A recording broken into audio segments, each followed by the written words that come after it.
안녕하세요. 오늘도 방문해 주셔서 고맙습니다. 구독과 좋아요 감사드리며 이번 회차 이야기 시작하겠습니다. 구하나 복수를 향한 거침없는 질주를 시작했다. 구하나는 이제 더 이상 과거의 어리숙한 자신이 아니었다. 부모님의 억울한 죽음을 알게 된 순간부터 그녀의 심장은 증오로 불타올랐다. 구지석이 홀로 복수를 준비하며 걸어온 외로운 길을 이제는 그녀도 함께 걷겠다고 결심했다. 내가 부모님 복수를 위해 그렇게까지 했었구나. 이제 같이 하자. 복수. 그녀의 눈빛은 결연했다. 더 이상 신여진에게 속지 않을 것이며 은총이조차 그녀를 붙잡을 수 없었다. 모든 인연을 끊어내고 철저히 무너뜨릴 것이었다. 신여진 위기의 그림자를 맞이하게 된다. 신여진은 불길한 예감을 지울 수 없었다. 구하나 저 아이가 변했어. 비서에게 보고를 받은 그녀는 조용히 와인을 한 모금 마셨다. 내가 구하나를 다시 우리 편으로 만들 방법을 찾아. 아니면 확실히 제거해야겠지. 싸늘한 목소리에 비서는 고개를 끄덕였다. 그날 밤 하나가 탄 차를 검은 차량이 뒤쫓았다. 처음에는 단순한 미행이라 생각했지만 차량은 점점 거리를 좁혀왔다. 이상한 기운을 느낀 하나는 골목길로 핸들을 틀었지만 검은 차는 그녀를 바싹 따라붙었다. 결국 차를 급히 세운 하나는 허겁지겁 도망쳤다. 그런데 구하나 씨 모시러 왔습니다. 어둠 속에서 나타난 남자들이 그녀를 포위했다.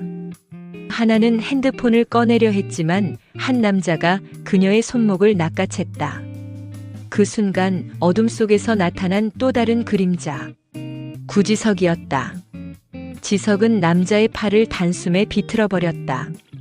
고통의 비명을 지르는 남자를 향해 싸늘한 눈빛을 던지며 말했다. 신여진한테 가서 전해. 이제 시작이라고. 남자는 당황하며 뒷걸음질 쳤다. 하나는 헐떡이며 지석을 바라봤다. 다행이야 지석아. 너 아니었으면 큰일 날 뻔했어. 왠지 느낌이 이상해서 누나가 당할 줄 알았거든. 하나는 말없이 그의 눈을 바라봤다. 신여진이 이제 본격적으로 자신을 해하려 한다는 사실을 깨달았다. 그리고 그럴수록 그녀의 복수심은 더욱 거세게 불타올랐다. 이제 하나는 본격적으로 신여진을 무너뜨릴 방법을 찾기 시작했다. 그녀는 부모님의 죽음을 둘러싼 과거를 조사하면서 신여진이 단순히 그들의 기업을 빼앗기 위해 움직인 것이 아니라는 사실을 알게 되었다. 그 배후에는 또 다른 인물이 있었다. 그 사람은 다름 아닌 윤성호였다. 배신감과 절망감이 느껴졌다. 알고도 가만히 계셨다고요? 하나는 충격적인 진실을 듣고 윤성호를 향해 소리쳤다. 내 부모님을 구할 수 있었다는 거 하지만 나는 그때 신여진 때문에 어쩔 수 없었어. 내가 나섰다면 나도 당했을 거야. 그래서 그냥 외면하셨다고요. 윤성호는 말을 잇지 못했다. 그동안 믿었는데 내 편이라 생각했는데 신여진과 다를 게 없었네요. 윤성호는 깊은 한숨을 내쉬었다. 너한테는 이해받을 자격이 없겠지 하지만 너라도 꼭 복수하기 바란다. 하나는 울컥하는 감정을 삼키며 자리에서 일어났다. 이제 다시는 믿지 않을 거예요. 그녀는 차갑게 돌아섰다. 이제 믿을 사람은 동생 구지석뿐이었다. 그리고 그들의 결전이 시작됐다. 하나와 지석은 신여진을 무너뜨릴 준비를 마쳤다. 그 첫 번째 계획은 은총이를 이용하는 것이었다. 하나는 신여진에게 은총이를 봐주겠다며 회유하여 은총이를 데려왔다. 그리고는 은총이를 볼모 잡듯 신여진의 요청에도 보내주지 않았다. 신여진은 은총이를 끔찍히 아끼던 터라 이 상황에 이성을 잃은 듯 구하나를 협박했다. 한편 그동안 구지석이 수집해온 신여진의 기업 사냥을 위한 불법 자금 거래, 비리 사건을 모두 정리하며 증거를 확보했다. 언론에 터뜨릴 계획도 세웠다. 하지만 신여진 역시 반격을 준비하고 있었다. 구하나 감히 날 건드려? 넌 하루 강아지야. 넌 내 상대가 안 돼. 어디 맘껏 해봐. 그녀는 하나와 지석을 무너뜨리기 위한 마지막 수를 던졌다. 그건 하나가 가장 사랑하는 사람을 위협하는 것. 그날 밤 하나의 형제들에게 보상했던 돈을 착취당했다고 구하나와 형제들을 상대로 고소를 했다. 하나는 피가 거꾸로 솟는 듯한 분노를 느꼈다. 신여진이 자신의 모든 것을 빼앗아가려고 한다는 것을 깨달았다. 그리고 이젠 도망치거나 숨을 이유가 없었다.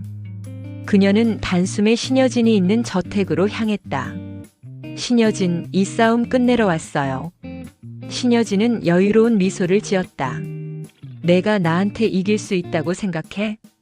하나는 신여진의 앞에 서서 차갑게 말했다. 이젠 끝이에요. 당신이 지은 죄 세상에 다 밝혀질 거예요. 그 순간 경찰차가 저택 앞에 멈춰섰다. 신여진은 당황하며 비서를 바라봤다. 하지만 이미 늦었다. 내일이면 당신이 지금까지 저지른 일들 전부 세상에 공개될 거예요. 신여진은 소스라치게 놀랐다.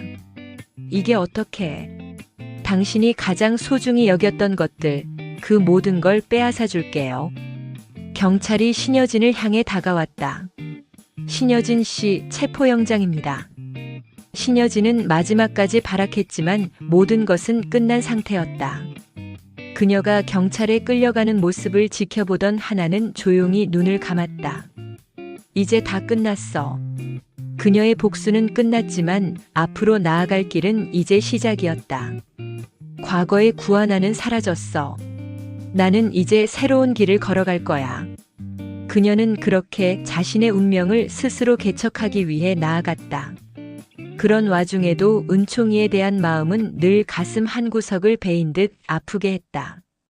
구하나는 신여진이 체포되는 모습을 끝까지 지켜봤다. 하지만 가슴 한켠이 여전히 무거웠다. 그녀의 복수는 이루어졌지만 은총이에 대한 죄책감은 쉽게 사라지지 않았다. 그날 밤 하나는 창가에 서서 밤하늘을 바라보았다. 어둠 속에서도 희미하게 빛나는 별처럼 그녀의 마음속에도 희망의 불씨가 남아있었다. 구지석이 조용히 다가와 그녀의 어깨를 두드렸다. 누나, 이제 됐어. 우리 할 일 다 했잖아. 하나는 고개를 끄덕였지만 그의 눈빛에서 지석도 힘들어하고 있다는 걸 느꼈다. 지석아, 이제 우리 어떻게 해야 할까?